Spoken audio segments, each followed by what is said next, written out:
नमस्कार दोस्तों, एक बार फिर से आपका स्वागत है आपके अपने चैनल ज्ञान किताब में। मैं हूं उत्कर्ष दीक्षित और मैं आपको पढ़ा रहा हूं डी फार्मेसी सेकेंड ईयर के हॉस्पिटल एंड क्लिनिकल फार्मेसी में इम्पोर्टेंट क्वेश्चन सीरीज में क्वेश्चन नंबर 4 को।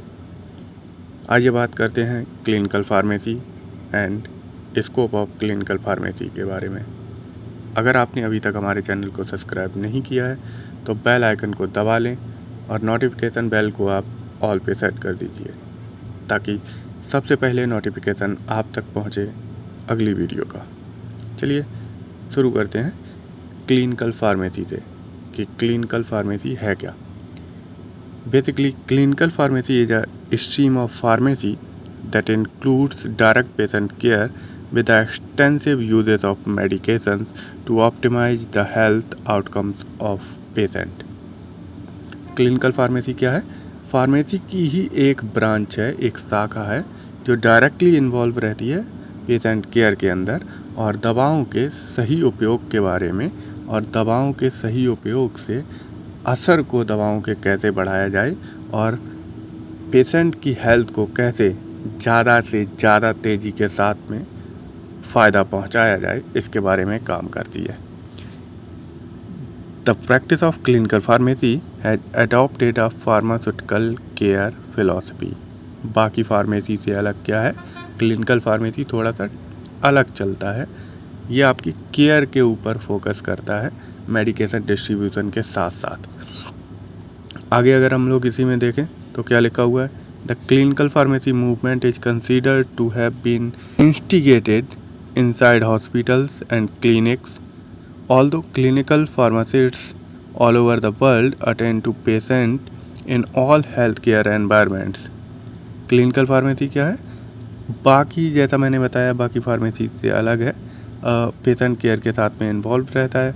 हॉस्पिटल्स, क्लिनिक्स और क्लिनिकल फार्मासिस्ट कहीं पे भी इलाज देने के लिए सक्षम रहते हैं। नेक्स्ट पॉइंट पे अगर हम लोग देखेंगे तो इसका आप स्क्रीनशॉट ले लीजिएगा।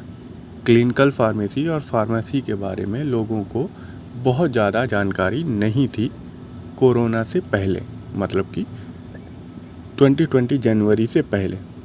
उसके बाद से फार्मासिस्ट के रोल को लोगों ने पहचाना और साथ ही साथ क्लिनिकल फार्मेसी के रोल को भी पहचाना।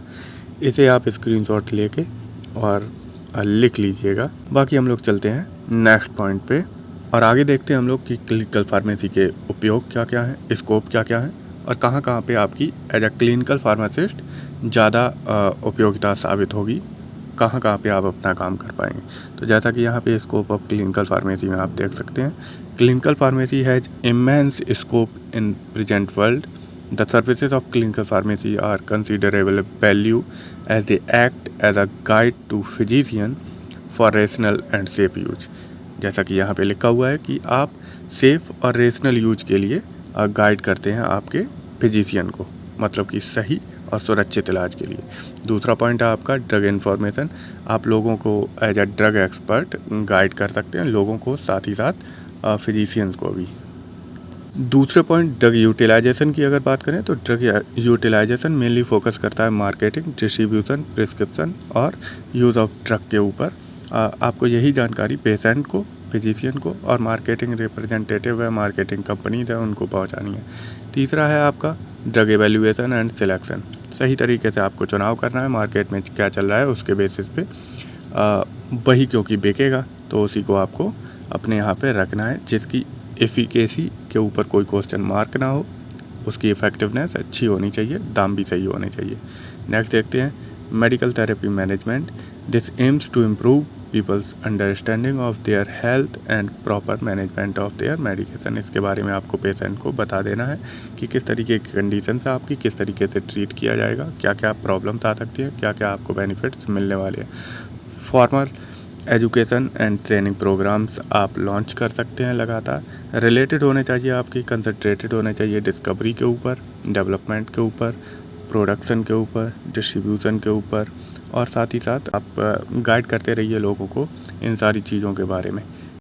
डिस्कवरी क्या क्या हुई हैं इनके बारे में इंफॉर्मेशन आप पहुंचा सकते हैं। डेवलपमेंट क्या क्या हो रहे हैं फार्मेसी के क्षेत्र में, उनके बारे में आप लोगों को अवेयर कर सकते हैं और लगातार फार्मेसी से जुड़ी हुई इन्फॉर्मेशंस को, दवाओं से जुड़ी हुई इन्फॉर्मेशंस को लोगों तक पहुंचा सकते हैं।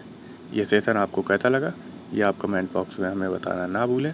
अगर कोई क्वारी आपकी रह गई है तो उसे कमेंट बॉक्स में आप लिख दीजिएगा। नेक्स्ट आपकी वीडियो में हम इसे आंसर करने की कोशिश करेंगे। पढ़ते रहिए, समझते रहिए और तैयारी करते रहिए अपने एग्ज़ाम की। हम मिलते हैं आपसे अपनी अगली वीडियो में क्वेश्चन नंबर 5 के साथ। तब तक के लिए धन्यवाद।